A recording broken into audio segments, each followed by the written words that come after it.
विक्रम ने पहली बार देखा उस लड़की को। लेकिन क्या वो सच में वही थी जिसे उसने बचाया था? परी और चाहत के बीच एक मासूम सा झूठ और हवेली में छुपा एक बड़ा रहस्य। तैयार हो जाइए, क्योंकि आज की कहानी आपको प्यार, झकझोरते रहस्य और जुनून के बीच ले जाएगी।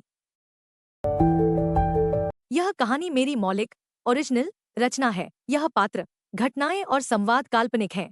किसी भी जीवित या मृत व्यक्ति से कोई समानता संयोग मात्र है। कृपया इस रचना की नकल, पुनः प्रकाशन या किसी भी रूप में कॉपी करने से बचें। यह कॉपीराइट अधिनियम के अंतर्गत संरक्षित है। यदि आप इसे कहीं साझा करना चाहते हैं तो मेरी अनुमति लेना अनिवार्य है। इस चैनल पर प्रस्तुत सभी कहानियां मेरे लेखन शिवांगी की कलम से हैं। धन्यवाद। इश्क, पागलपन, यह है जुनून। 11 कौन थी वो लड़की वहां से जाने लगती है कि तभी विक्रम की आवाज पीछे से आई, सुनिए, प्लीज रुकिए, मैं माफी चाहता हूं। मुझे नहीं पता था आप उस बच्चे की जान बचा रही थी और मैंने गलत समझा। गुस्से में बहुत कुछ कह गया। वो लड़की एक पल को ठिठकी, फिर धीरे से बोली, नियत पर शक करना आसान होता है, पर सच्चाई को देखने के लिए नजर चाहिए। आपने जान बचाई, इसलिए शायद आज मैं कुछ कह पा रही हूं। पर याद रखिए, हर किसी के काम का सच उसके चुप रहने में छिपा होता है। शब्दों से नहीं, नियत से पहचानिए किसी को। इतना कहकर वो बिना पीछे देखे आगे बढ़ गई। शायद फिर कभी न मिलने के लिए, या शायद किस्मत फिर से मोड़ ले किसी रोज। दूसरी तरफ परी एक छोटे से कैफे में बैठी कॉफी पी रही थी और बोली, पता नहीं यह चाहत कहाँ रह गई, कब से उस आइसक्रीम वाले को पैसे दे रही है। तभी उसे चाहत आती दिखी। वो थोड़ा गुस्से में, चाहत कहाँ थी तू, मैं तुझे कब से फोन कर रही हूँ। तभी चाहत बोली, वो मेरा फोन तो यही पर्स में है, मैंने तुझे ही तो दिया था। तभी परी की नजर चाहत के कपड़ों पर गई।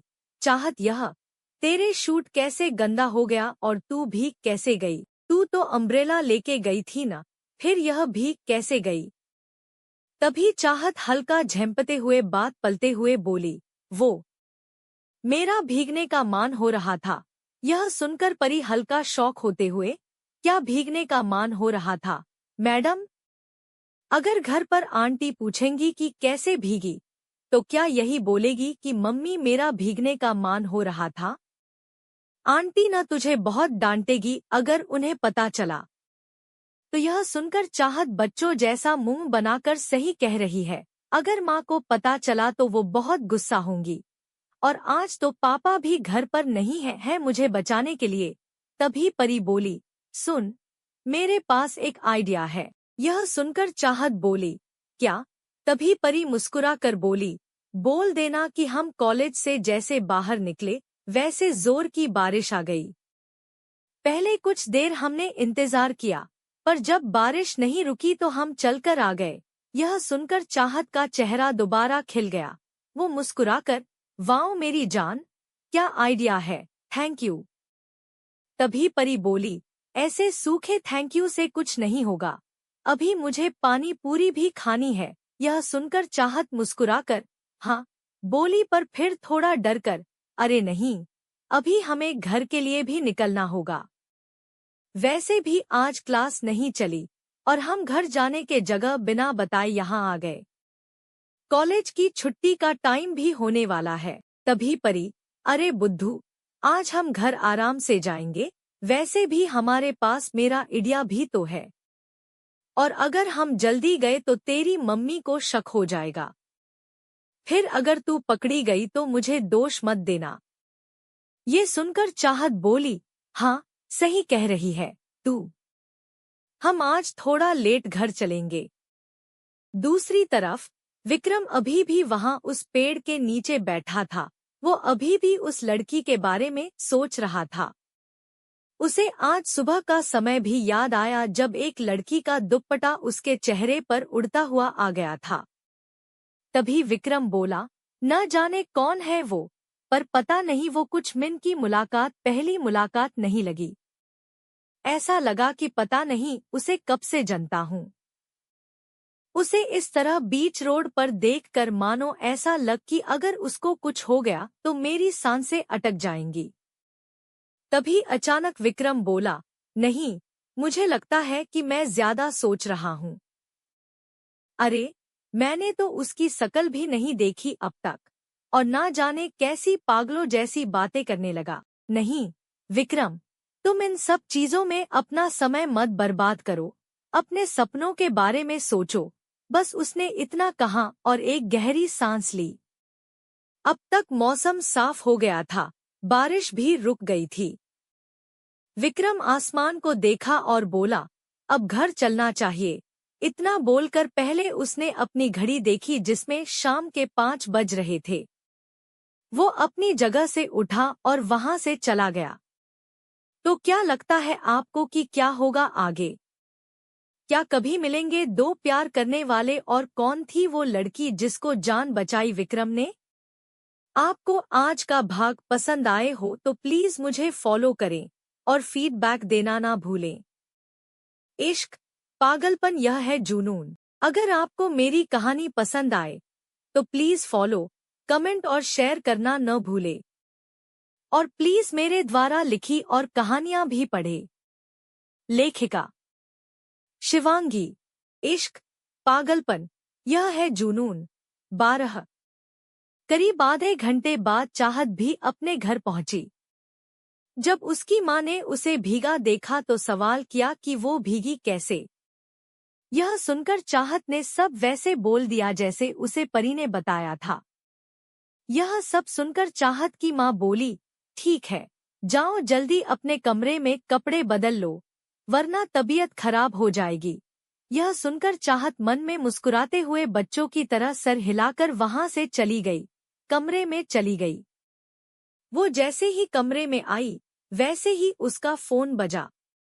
उसने फोन देखा तो परी का फोन था।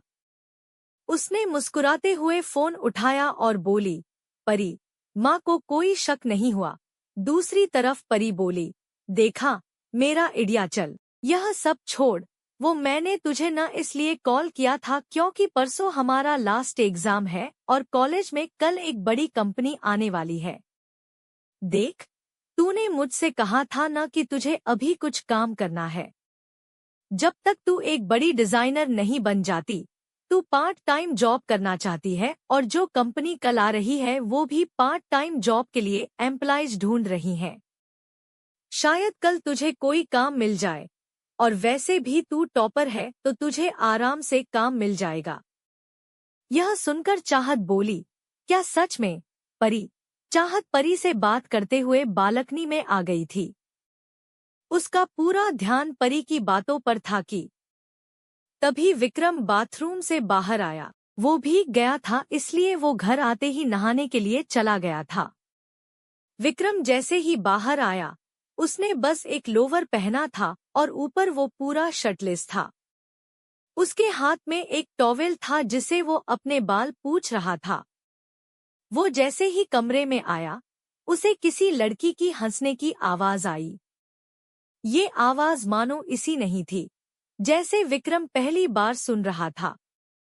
उसे ऐसा लग रहा था कि यह आवाज उसने सुनी हुई है।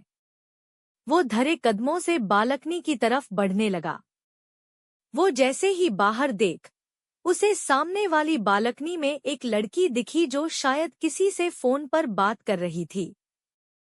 विक्रम उसकी शकल नहीं देख पा रहा था क्योंकि वो लड़की विक्रम की तरफ पीठ किए खड़ी थी। तभी विक्रम की नजर उसके कपड़ों पर गई। वो कुछ देर तक मानो शॉक रह गया। तभी वो लड़की वापस अपने कमरे में चली गई। विक्रम भी वापस अपने कमरे में आया और बोला, नहीं, ऐसा कैसे हो सकता? नहीं, वो शौक में बोला, ये क्या ये वही है? पर कैसे वही आवाज और वही? दूसरी तरफ एक बड़ी सी हवेली में एक 65 साल का आदमी एक बड़े से सोफे पर बैठा किसी ख्याल में डूबा हुआ था कि तभी वहां एक और आदमी आया। उसने एक काला सूट पहना था। वो आते ही उस 65 साल के आदमी के आगे झुक गया। तभी वो आदमी जो सोफे पर बैठा था, वो अपनी जगह से उठता हुआ बोला, कुछ पता चला उनका? तभी वो काले सूट वाला आदमी बोला, नहीं सर, पर अब वो ज्यादा दूर नहीं है हमसे। तभी वो आदमी बोले, कुछ भी करके उनका पता लगाओ। उसे पहले हमें उन तक पहुंचना होगा। यह सुनकर वो काले सूट वाला आदमी बोला, जी सर, हमें इतना तो पता है कि वो सही सलामत हैं। बस कुछ दिन और फिर वो आपके सामने होंगे। और रही बात इसकी तो वो इस बार उन्हें छू तक नहीं पाएगा। इतना बोलकर वो काले सूट वाला आदमी वहां से चला गया। कौन थी वो लड़की जिसे देख विक्रम को लगा झटका? और क्या मिलेगी चाहत को जॉब? और कौन है वो आदमी किसकी तलाश कर रहा है? आगे जाने के लिए पढ़िए। और हाँ, बस इंतजार करिए मेरे आगे के भाग का, क्योंकि कुछ ऐसा होने वाला है जो शायद बदल दे कई जिंदगियां। आपको आज का भाग पसंद आए हो तो प्लीज मुझे फॉलो करें और फीडबैक देना ना भूलें। इश्क, पागलपन, यह है जुनून। अगर आपको मेरी कहानी पसंद आए तो प्लीज फॉलो, कमेंट और शेयर करना न भूले। और प्लीज मेरे द्वारा लिखी और कहानियां भी पढ़े। लेखिका शिवांगी। कहानियों का सफर अब शुरू हो चुका है। हर हफ्ते 8 नए एपिसोड रोमांस, सस्पेंस और इमोशन से भरे। अगर आपको कहानी पसंद आए तो लाइक करें, कमेंट करें, अपडेट्स के लिए फॉलो सब्सक्राइब करें, शेयर करें अपने दोस्तों के साथ। मुझसे जुड़े इन प्लेटफॉर्म्स पर यूट्यूब कहानियां by Shivangi subscribe, Instagram follow करें @कहानियां_by_शिवांगी, सबस्टैक फॉलो करें @शिवांगी989551, प्रतिलिपि फॉलो करें शिवांगी कहानियां। यहाँ प्रतिलिपि लिंक अपनी प्रोफाइल के अनुसार अपडेट करें। हर एपिसोड में मिलेंगे रोमांस, सस्पेंस और इमोशंस। तो जुड़े रहो और अपनी कहानी का आपका शुक्रिया इस एहसास भरी कहानी को सुनने के लिए। अगर ये कहानी आपके दिल को छू गई हो तो लाइक जरूर करें, अपने जज्बात कमेंट में बांटें और चैनल पेज को सब्सक्राइब फॉलो करना न भूलें। पूरी कहानी पढ़ने और मेरे साथ जुड़ने के लिए मुझे इंस्टाग्राम और फेसबुक पर फॉलो करें। इंस्टाग्राम बटा फेसबुक शिवांगी विश्वकर्मा। फिर मिलेंगे एक नई मोहब्बत, एक नई मुलाकात के साथ। तब तक मोहब्बत को जिंदा रखिए। आपकी अपनी शिवांगी।